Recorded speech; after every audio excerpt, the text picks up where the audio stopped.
Disagree on Yasmin जी इस point कि देखो समय बदल रहा है आजकल। वो बेसिकली कहना चाह रही है कि एक्सपोजर बहुत हो गया है, इंटरनेट आ गया है, टेक्नोलॉजी आ गई है, एक्सपोजर बहुत है, ऑनलाइन है, और वो रियलिटी है। लेकिन are we not distrusting our own children?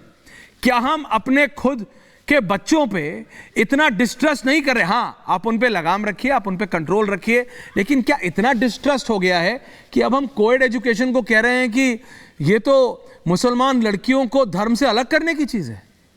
सही साहब, इसके बाद आऊंगा। सुबुई जी।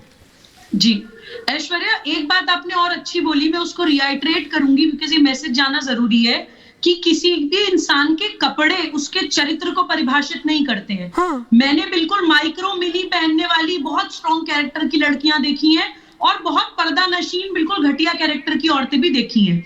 तो आपका चरित्र आपके कपड़े डिफाइन नहीं करता। दूसरी बात यास्मीन जी, मैं सुबुई खान, मैं हिजाब के खिलाफ जब कर्नाटका वाला इशू उठा था, मैं डिबेट्स पर बैठी थी। ये 17 साल से प्रोविजन स्टोर चला रहे थे और हर दिन 8 से 9 हजार का बिजनेस करते थे। अचानक से ये दोगुना हो गया। जानना चाहते हो कैसे? तो फ्रीडम ऐप को अभी डाउनलोड करें। क्या आपके सामने इस वक्त मैं हिजाब करके नहीं बैठी हूँ? ठंड हो रही है, मेरा मन था कवर करने का।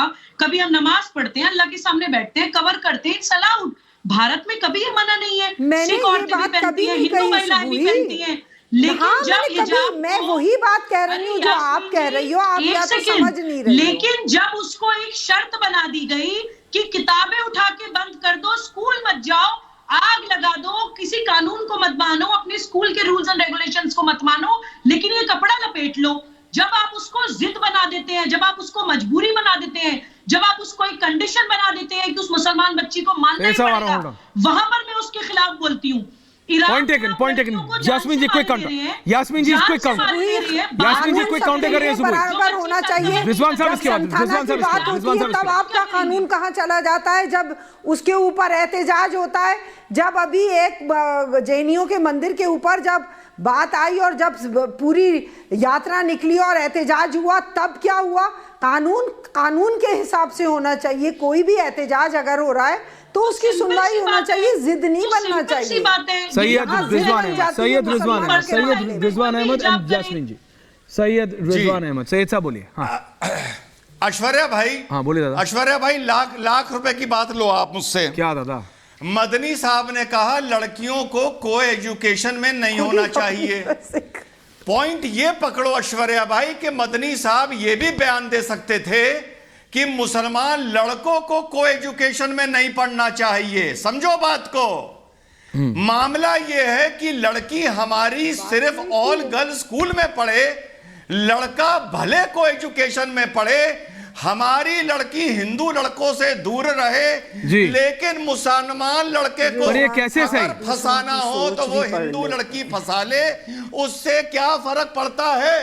ये है कहानी अंदर की। कितनी गंदी, कितनी छोट। ऐश्वर्या साहब, आप सुन कैसे लेते हो ये फंसाना? ना गंदी नहीं, ये सोची गंदी है। लड़कियों मैं आईना दिखा रहा हूँ, आईना नहीं। रिजवान साहब, देखना मैं आपकी बहुत इज्जत करती हूँ, सच्चाई है। जबान बहुत खराब औरतों के लिए बोलते हैं, सच्चाई है, बिल्कुल बर्दाश्त है। ड्रामा नहीं चलता। चाहे हिंदू लड़की हो, चाहे मुसलमान लड़की हो, मदनी साहब ने फिर ये क्यों नहीं कहा कि लड़कों को कोई एजुकेशन में नहीं भेजना चाहिए? Please relax. लड़कों को कोई एजुकेशन में नहीं भेजना चाहिए। मदनी ने क्यों नहीं बोली ये बात? देखिए ठीक है, okay, please relax. Yasmin ji, sometimes Syed Rizwan Ahmed flows with this thought, but मैं ये कह रहा हूं जी, सैयद साहब रिलैक्स। यास्मीन जी, पर आप मुझे एक बात बताइए, उनकी सिर्फ इस पॉइंट पे कि मदनी साहब ने, आपने कहा ना बहुत वरिष्ठ हैं, सीनियर है, लाखों लोग उनको फॉलो करते हैं, उन्होंने सिर्फ लड़कियों को क्यों बोला? उन्होंने लड़कों को क्यों नहीं बोला कि लड़कों को भी कोएड में नहीं जाना चाहिए? I am only limiting myself to that counter. मैं सिर्फ उस काउंटर पे बात कर रहा हूं। मैं सिर्फ उस काउंटर पे बात कर रहा हूं। यास्मीन जी, उन्हें बोलना चाहिए था। यास्मीन जी, लड़के लड़की में कोई भेद नहीं है। अगर बिल्कुल मैं मानती हूँ इस बात को कि उन्हें ये बात कहनी चाहिए थी कि लड़के लड़कियों में कोई भेद नहीं है, लेकिन उनके दिमाग में क्या है वो मैं नहीं जानती, वो क्या सोच है वो मैं नहीं जानती। मैं भी नहीं जानता। कैसे उसकी तशरीह कर दूं? मुझे हक नहीं है कि मैं किसी की सोच को तशरीह करूं। मेरी अपनी सोच हो सकती है, हाँ मैं ये मानती हूँ, बिल्कुल उनको इस्लाम ने लड़के लड़की को बराबर का दर्जा दिया है, जो चीज जायज औरत को नहीं है वो मर्द को भी नहीं है, मैं ये बिल्कुल मानती हूँ, लेकिन मैं उनके ऊपर एक बुजुर्ग शख्सियत पे एतराज करने का हक नहीं रखती, या मैं उनकी सोच को अंदर घुसने का हक नहीं रखती हूँ। ये 17 साल से प्रोविजन स्टोर चला रहे थे और हर दिन 8 से 9 हजार का बिजनेस करते थे। अचानक से ये दोगुना हो गया। जानना चाहते हो कैसे? तो फ्रीडम ऐप को अभी डाउनलोड करें।